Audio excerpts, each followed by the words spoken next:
This move, 1. e4, immediately stakes a claim in the center, opens diagonals for the queen and king's bishop, and prepares for rapid development, setting the stage for many popular and dynamic opening systems. This move, 1. circa 5, initiates the Sicilian defense, a highly asymmetrical and dynamic opening designed to immediately challenge white's central pawn majority and create imbalances from the outset. This move, nf3, is white's most popular and flexible response to the Sicilian defense, aiming to control the d4 square and prepare for kingside development while keeping options open for various Sicilian structures. This move establishes the pawn structure for the classical Sicilian defense, preparing to contest the center and potentially open lines for piece play. This central pawn thrust directly challenges black's control of the d5 square, aiming to open lines for white's pieces and gain space in the king's Indian attack setup. Black exchanges a central pawn for white's knight, clarifying the center and opening a semi-open c-file for the rook, which is a common theme in the Sicilian defense. This move initiates the main line of the open Sicilian, immediately establishing central influence and preparing to develop pieces actively. This developing move challenges white's central knight and prepares for kingside castling, a common and principled response in the open Sicilian.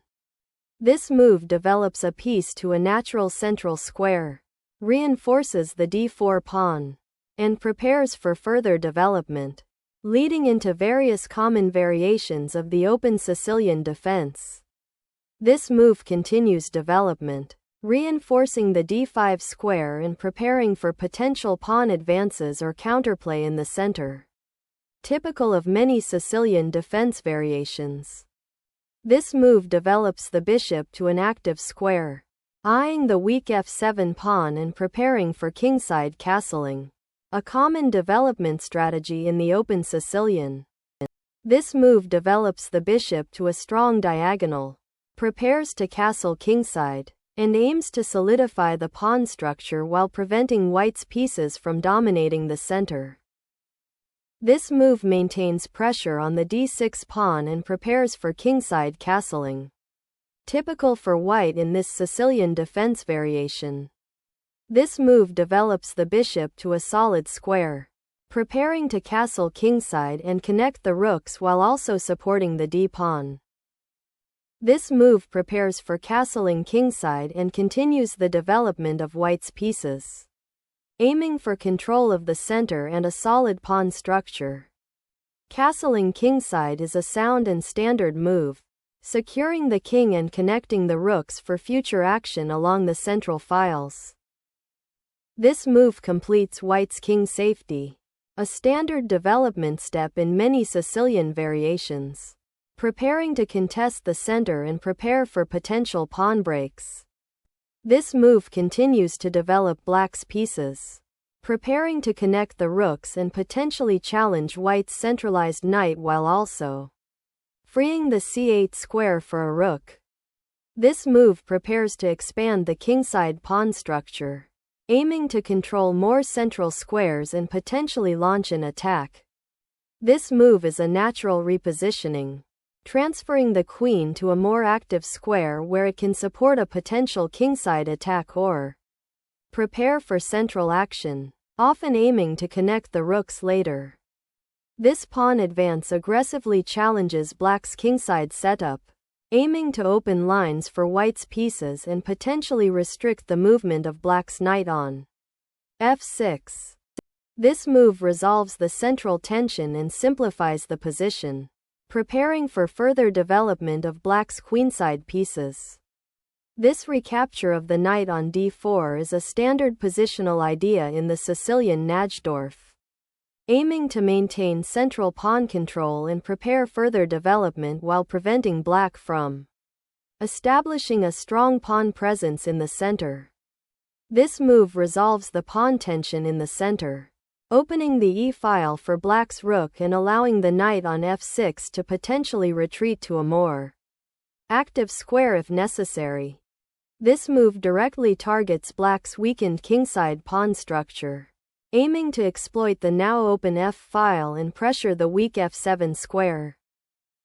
This exchange opens the f-file and creates a dynamic pawn structure, immediately forcing white to reconsider their attacking plans on the kingside. This move centralizes the knight on a strong outpost, attacking the opponent's queen and preparing to exploit the open f-file. This move resolves the tension in the center, opening the f-file for your rook and creating a passed pawn structure on the queenside. This move centralizes the queen, attacks the pinned knight on c6, and prepares to challenge black's control of the center squares. This move prepares to develop the light-squared bishop, aiming to control the important d5 square and potentially challenge white's control of the center. This move prepares to double rooks on the f-file, aiming to exploit the open file that has emerged after the pawn exchanges and potentially pressure black's kingside. This move connects the rooks and aims to activate the queen on a central diagonal, potentially targeting white's kingside or preparing for further pawn play on the queenside. Re1 supports the pawn on e4 and prepares to contest the open e-file, aiming to activate the rook and pressure black's position. Trading queens simplifies the position, potentially favoring white in the endgame due to their more active piece play and a slight advantage in pawn structure. This rook move recaptures the queen and prepares to contest the important central files, aiming to exploit the slight structural imbalance and potentially gain an advantage in the endgame. This move opens the d-file for white's rook and centralizes black's pawn, potentially creating weaknesses later if it advances too aggressively. This move repositions the rook to the kingside, aiming to control the g-file and potentially support an attack on black's castled king, which might become exposed after the pawn exchange. This move opens a diagonal for the dark-squared bishop and prepares to challenge white's central pawn majority by creating a pawn break with g5, aiming to gain space on the kingside. This move is a tactical exchange designed to exploit the weakened pawn structure on the queenside, opening up the b-file for potential future pressure. This move reactivates the bishop, eyeing the weakened light squares around white's king and preparing to contest the d-file.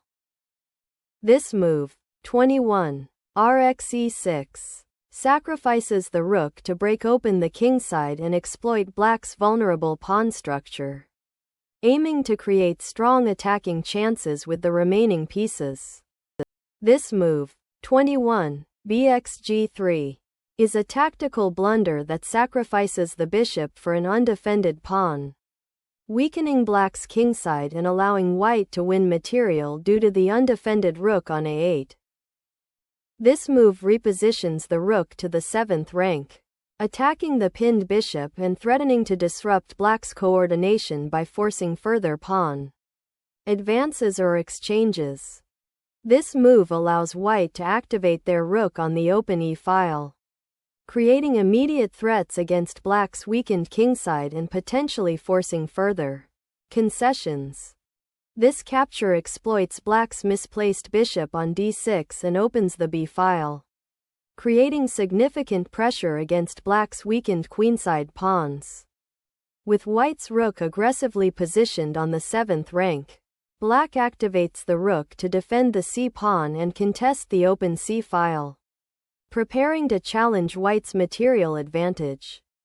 White's move solidifies the pawn structure, aiming to control key central squares and restrict black's bishop on d6. This move aims to gain space on the queenside and potentially create an outpost for the knight on c6, while also preparing to activate the rook on c8. This move repositions the rook to the 7th rank, a strategic target zone where it can exert pressure on black's queenside pawns and potentially infiltrate further, aiming to disrupt black's coordination and create weaknesses. The bishop retreats to c7, reinforcing the pawn on a5 and preparing to defend the light-squared diagonal in anticipation of white's rook maneuvering on the 7th rank. This move prepares to reinforce the kingside pawn structure and control key squares, preventing black from activating their rook on the a-file. This move unblocks the bishop on d6 and prepares to contest the open e-file, aiming to recapture material and potentially improve the knight's position.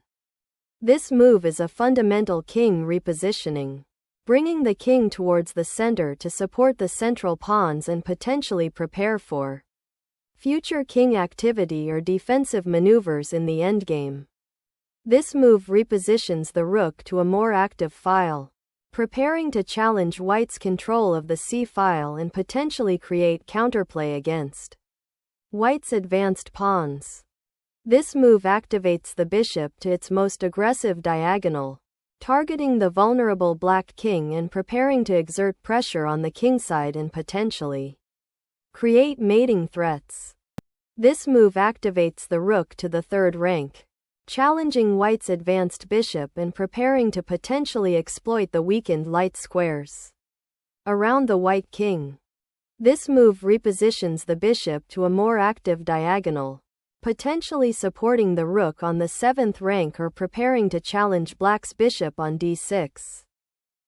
This move begins a typical kingside pawn advance to create space and potentially launch an attack, aiming to restrict white's bishop on c3 and prepare for further kingside maneuvering. The rook advances to the 6th rank to attack the pawn on a5 and prepare to create further threats on the queenside, aiming to exploit white's advanced pawns. This move re-centralizes the bishop, creating potential pressure on the a3-f8 diagonal and preparing for future pawn advances on the kingside. The bishop retreats to d2, offering a trade of bishops which would simplify the position and likely lead to a more passive endgame for black, while simultaneously defending the pawn on c4. This move initiates a tactical confrontation, aiming to exchange material and disrupt white's queenside initiative by creating threats against the rook on a7. The king begins its journey towards the center to activate in the endgame, aiming to support the remaining pawns and potentially create threats. The rook on d4 now pressures the pawn on c4, aiming to create counterplay and potentially liberate black's queenside majority. This move repositions the bishop to a more active square, aiming to challenge black's rook on the d-file and potentially restrict black's pawn advances. Black recaptures the pawn, activating the rook on the open c-file and posing a direct threat to white's advanced bishop on c3. The recapture of the pawn is necessary to resolve the material imbalance and simplify the position, aiming to transition into a favorable endgame.